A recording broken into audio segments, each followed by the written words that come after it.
Here's to the ladies, the fair and the weak. Fair they are, we'll all admit. But who dares call them weak? Our modern girls play as hard and with as much vitality and stamina as any man. How do they do it? Where do they find all that energy, that seemingly inexhaustible store of pep and ginger?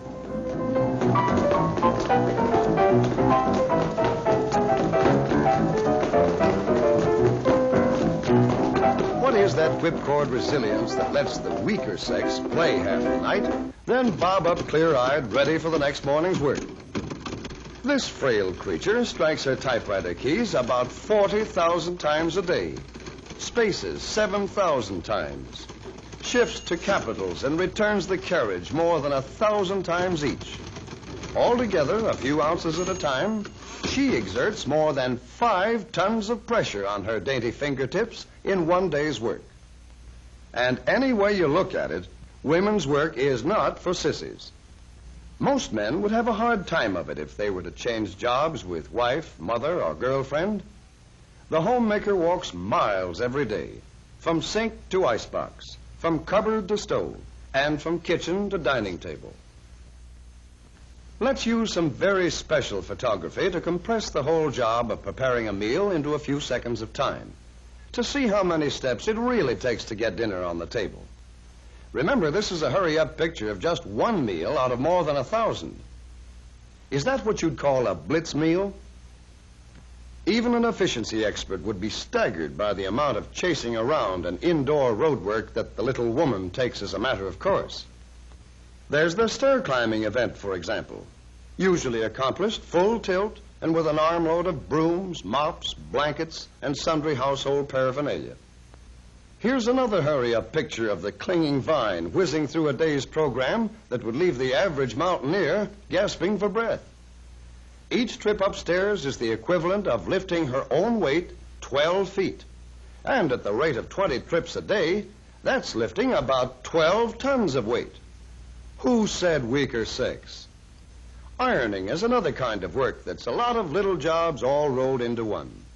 Just to iron one of hubby's shirts, for instance, the iron may have to be lifted 20 or 30 times. And since a flat iron weighs about as much as a brick, a day's ironing actually uses just about as much muscle as bricklaying. Flattening a towel or wielding a trowel, even Steven. Had your iron today, lady? Because men are beginning to realize how much lifting and pushing the little woman has to do around the house, more and more muscle savers are being designed to make the little jobs easier. It's one thing to make 6,000 separate scrubbing motions over a tub of clothes, and quite another to push a button that does all the work. Here's another example of sheer brute force. Now, let's make a super scientific test. You'll notice that this girl is wearing a very special thimble. In fact, it isn't a thimble at all, but a gadget of springs and levers to measure the amount of force needed to sew on a button. And it's called an ergometer. According to the ergometer dial, it takes 18 units of force to push the needle through the cloth just once. In sewing stitch by stitch, that work adds up. Any man will admit that's a lot of work when it's called to his attention in the right way. And this is one way of calling it to his attention. This hurry-up picture shows that a stitch in time doesn't always save 9. And anyway, who wants to save 9 stitches when a machine can do all the work? A sewing machine is really an amazing invention, especially when you stop to think that a man invented it. Yet it's simple when you know how it works.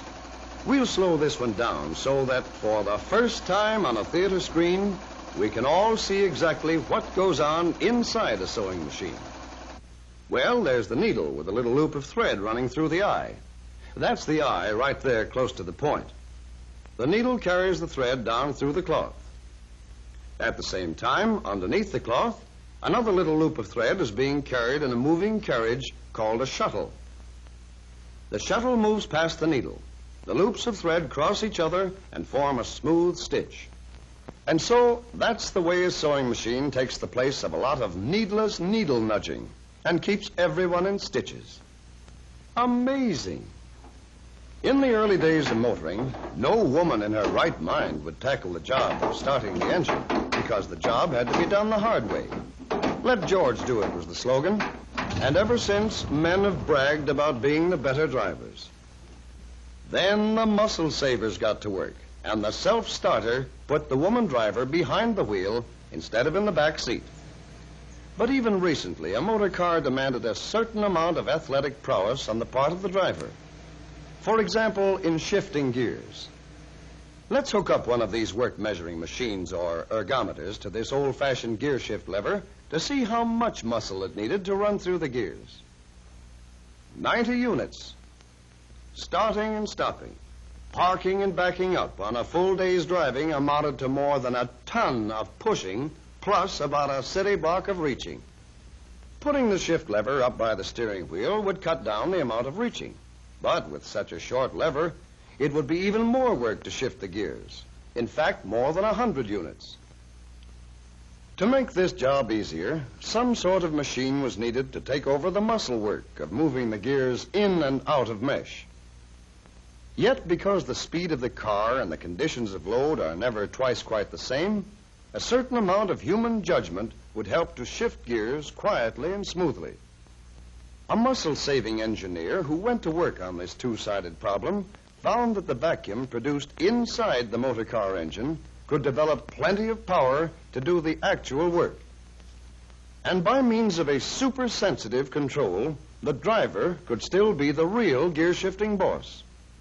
The sensitive control can regulate the pressure in a powerful vacuum chamber so that the slightest movement of the lever will bring about a strong push in a desired direction.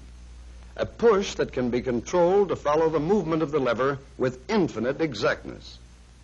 This device, connected to the gears of a motor car, can do 80% of this work of shifting, yet leave enough for the driver to sense the response of the gears as they move smoothly into place. Now let's use that ergometer gadget again to see how much undesirable exercise we've saved this member of the fair and so-called weaker sex. Now the dial shows about 30 units, only a few ounces of push with the vacuum gear shift. And if you stop to think about it, that's a vast improvement when it's multiplied by the amount of extra driving that our American girls do nowadays. Now that the muscle savers are busy, cutting down the amount of unnecessary work for women and for men, we'll all have more energy left for playtime. But there are still plenty of jobs left for the ergometer and the work-saving scientists to tackle. Think of all the energy that our charming millions spend in keeping beautiful. And if science is so darn wonderful, why doesn't some genius build a contraption like this?